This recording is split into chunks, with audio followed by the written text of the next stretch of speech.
Hello there. Hello, can you hear me?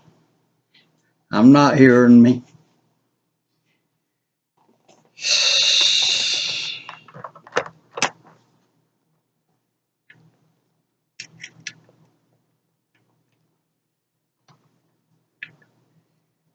Okay, now I hear me. See, sometimes it takes a little while to get this set up. And I don't want to make you wait too long because I know that's boring to you. You come here to see a good video. All right, now I can take these off now that I got it centered right.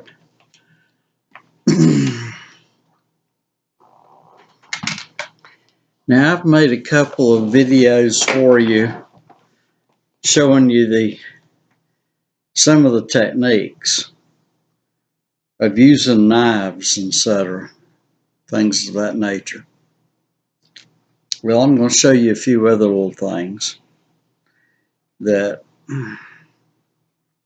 no, there's a time, now listen to me, there's a time and a place for everything. There's an old saying that when the only, now this applies to what I'm saying, when the only tool you have is a hammer, then all your problems start to resemble nails. Have you ever heard that? Well, we don't want to be caught in that situation, now do we? Because that's not really the way to do things.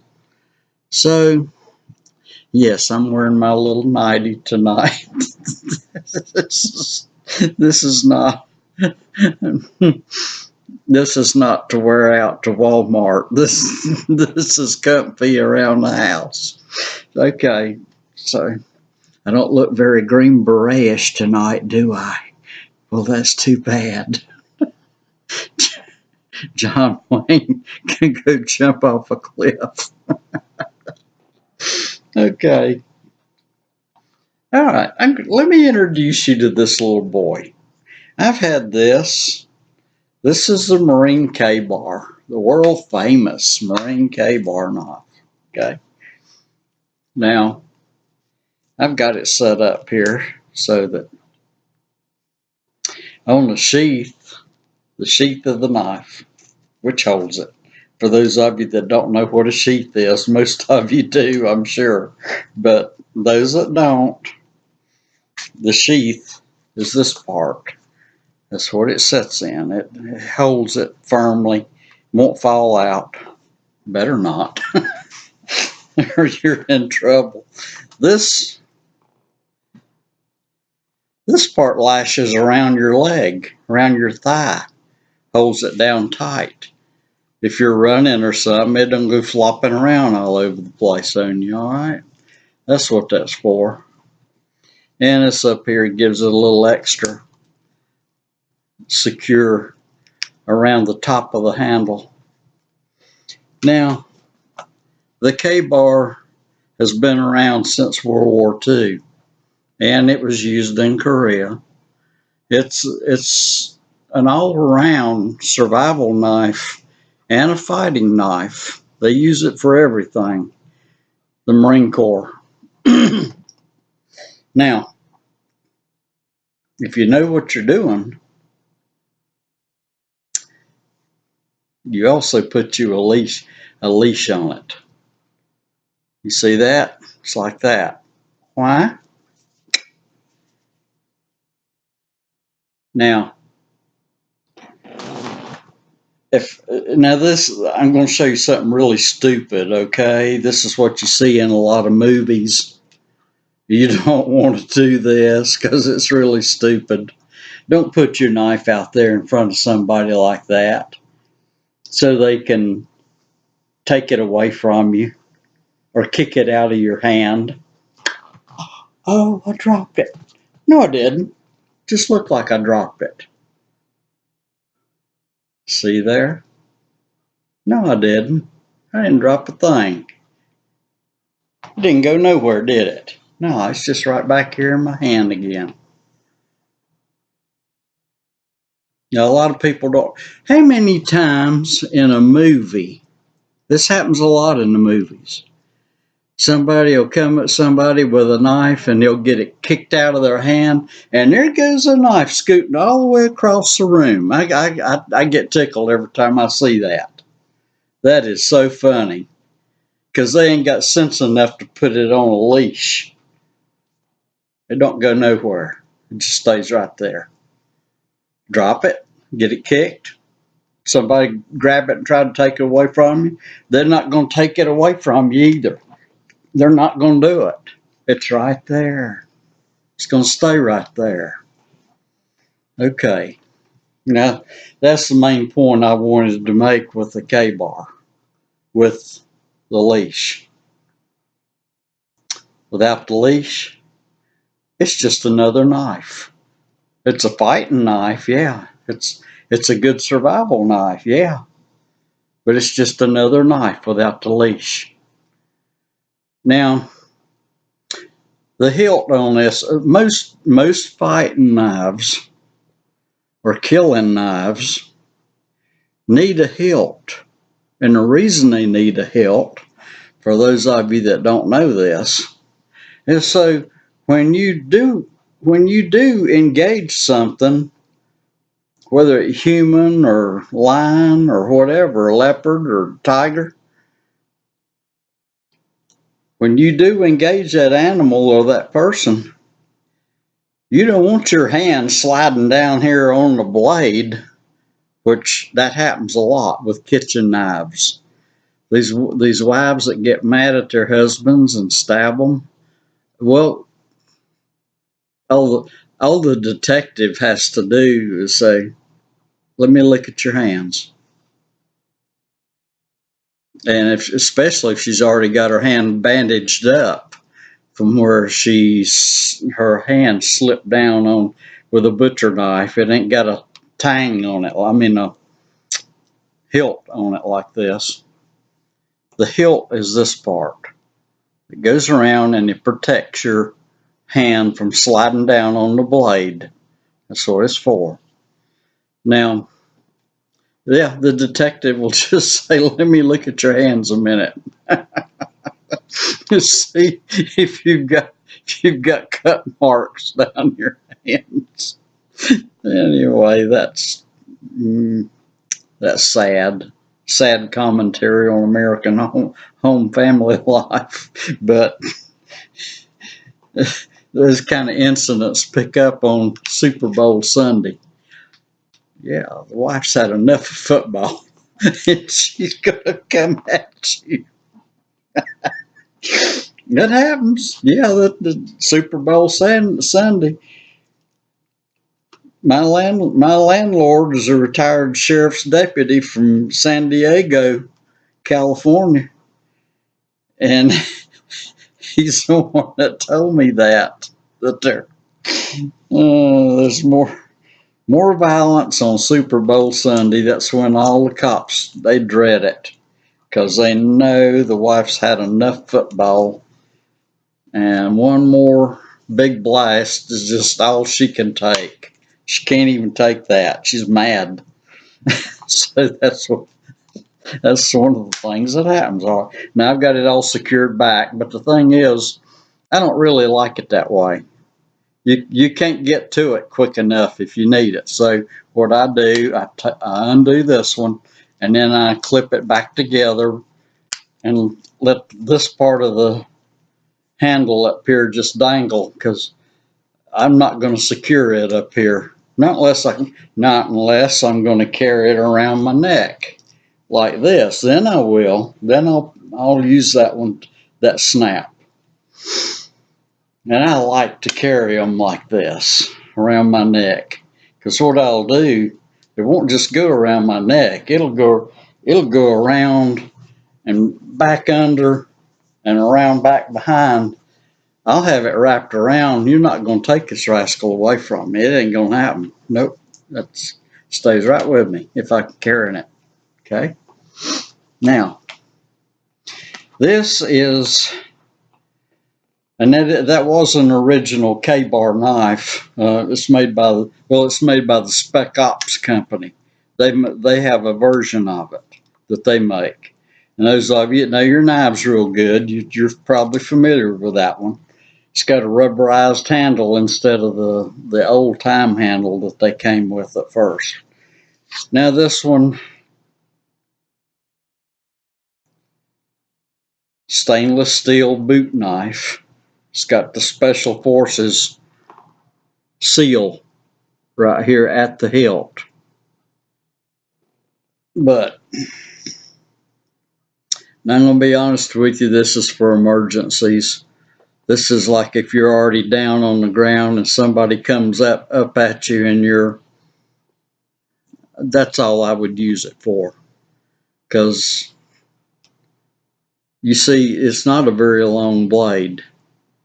It's about 4 inches, 4.5 inches at the most. That's not going to reach all the vital organs in a body. I mean, it'll do some damage for sure. All right, let's see, and it's got the boot snap here to make it cling to one side of your boot inside. So it's just a little Special Forces logo. I ain't gonna say it's Special Forces. There's only one knife that Special Forces really likes. Besides the K-bar, some of them carried that. See, in Special Forces, you're able to carry a lot of personal favorites of whatever your favorite weapon is. They're not too hard on making you just use a bayonet that fits the M16. They don't enforce that in Special Forces that much. But let me tell you something about that. Now I ain't got one here in front of me. I do own one. But I'm going to tell you something about that. Bayonets, particularly for a guy that might be out on point, he's out there by himself. All right, here's what he needs to do. If he's got the M16, you go ahead and fix that bayonet on the M16. Because you're going to have, if you're smart, you're going to have two. Put that bayonet on the end of the barrel and listen to me, leave the sheath on it. Just let it set out there. It ain't going to hurt nothing. And you're not going to shoot the sheath on it either. Okay? You'll know your weapon better time you do this kind of stuff. But when you put that sheath on it, well, all right, let's say you're the point man. You're out there on your own. And I'm just going to use the term Charlie for the sake of designating an enemy. Charlie's coming up the path. He's headed up, he's going to see you in a second because he's coming up the path that you're walking on. Yeah, he's coming straight at you, buddy. And all right, let's see. All right, you've got your other bayonet over here on your hip, safely in its sheath where it belongs. Now, if he comes in on you too quick, he may just have a crossbow. He may not even have an AK-47. It depends on what he's got with him and what he knows how to do. Okay, if you've got a second bayonet already fixed on your M16 with a sheath on it, all you got to do is just pull it up like that, jerk that sheath off, and go for him. That's all you got to do. It's there. It's ready. You're ready. So, it's all personal options, and it's all what you think is going to work best for you. That's the way this stuff works. So, there are recommended ways to do it. It's just like a sling on the M16. Now, the guys that have been around a while and knew what they were doing, they got rid of those heavy slings. They got rid of them. The boys from CCN that did long-range patrols up into North Vietnam. I don't mean the north part of South Vietnam. I mean they went up into North Vietnam. CCN, Command Control North. Those boys, all they used was parachute cord, paracord. They would, all right, you know how this front sight sticks up and it's got a hole through it. Well, they'll tie one end of that paracord around that sight real good so it's not going to come loose. Then they'll take the opposite end of that paracord. Now, I'm going to show you how they do. I mean, I don't have a rifle here, and I've got plenty of paracord because I use it on all my knives. But I'm going to tell you all right, after they get it attached to that front sight, and what they do next is they take back here where the receiver is, around where it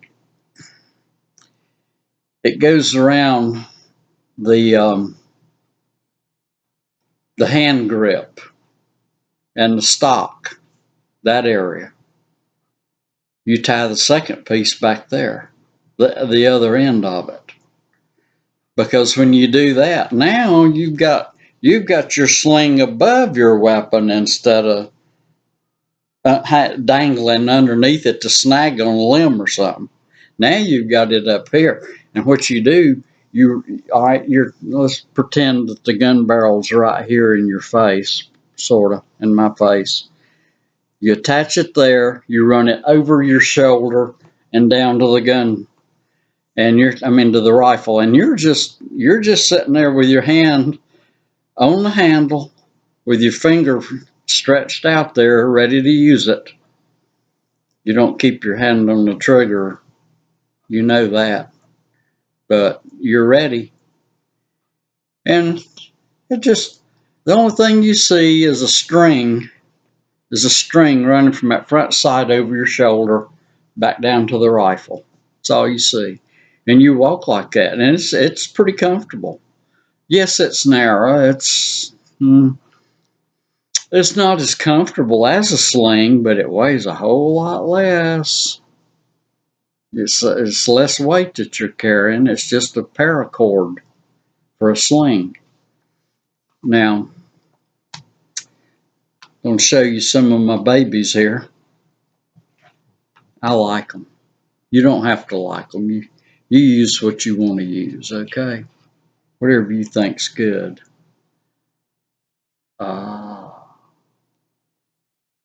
Yeah.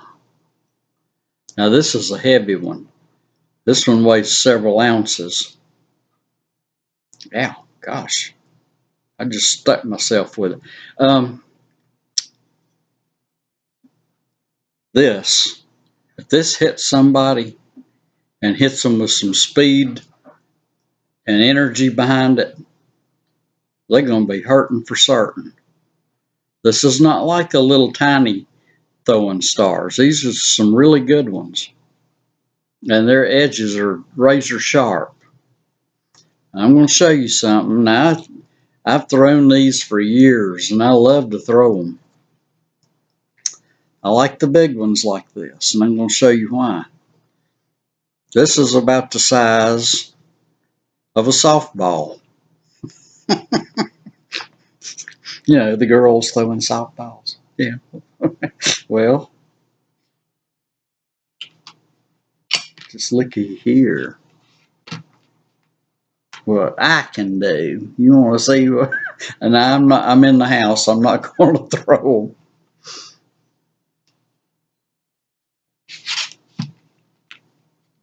Dang, these things cost about $15 each.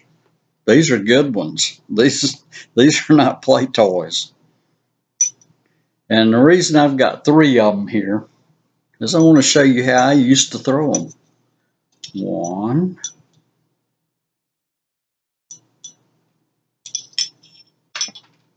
There went one of my tip protectors off of there. Two.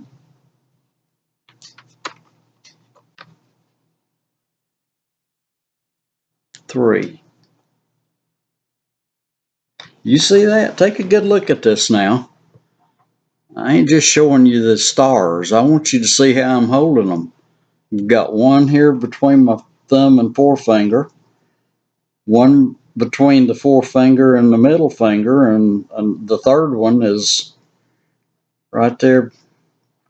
Now what you got to do, and I used a sheet of plywood. That's what I used to practice with. And I didn't use these. These have never been thrown. They've never been used because I'm saving them. I'm not going to mess up the tips on my babies here throwing at plywood. No, I'm saving this for the real deal. Yeah. So now I would throw these very hard. And you know, you've seen in some movies where they flick them sideways or just toss them real quick.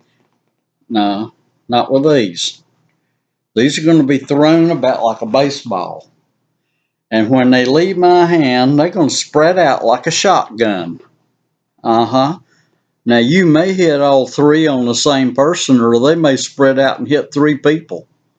But I'm telling you, boy, that this is like turning a shotgun loose on somebody. Now that's what, and you can release them all at one time, right out of your hand, and it takes practice with them. I'm not going to kid you. You're not. They may not even stick the first time you throw them, because you got to know how to throw them. You got to practice with them. And I did many years ago. I ain't practiced with them now in 2 or 3 years. But these these these are the kind you want if you've got to really defend yourself. You don't want them little tiny ones. Now, all right, I'll show you. Take my hand. Now that's what one looks like spread out in my hand. That's big. That's not a small star. That's big. That takes up my whole hand. Okay, that's how big that is.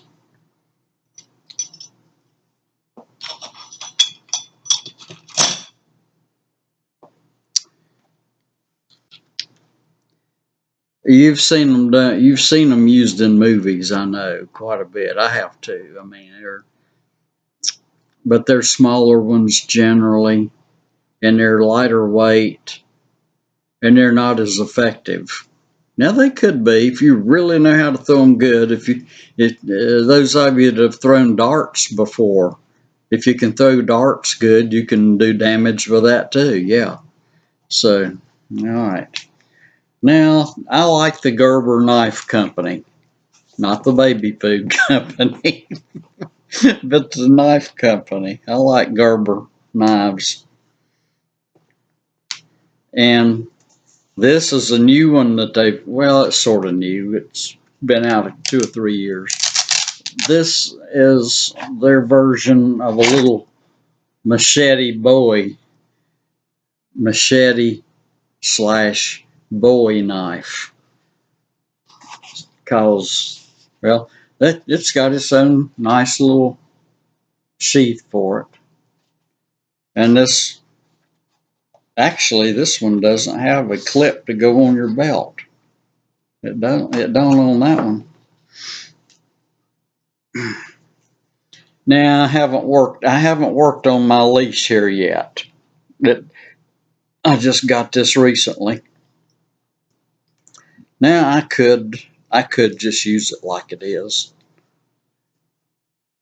And that's probably good enough, because I don't want that to hit my knee.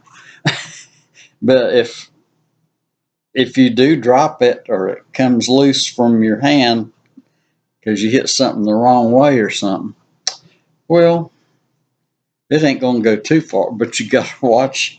It can swing around and hit your leg, and you're in trouble because it's pretty sharp. Now, there's one thing I like better than this for engaging in heavy bush or um, against another person, or even a cougar or some wildlife out here you're going to meet.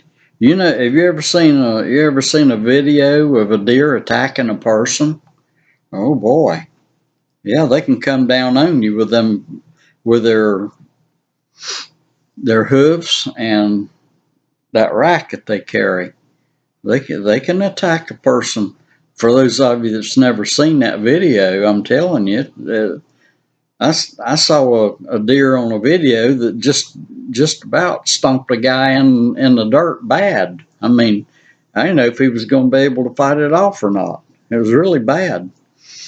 But the weapon I'm trying to tell you about, if you want to call it a weapon, it's actually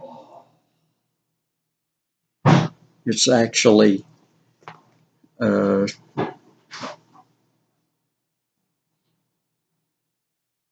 one of my housemates just come in. Um, it's called a bush axe. The bush axe is really awesome. Okay. Well, that's going to be enough for this one. Do another one later. Bye bye.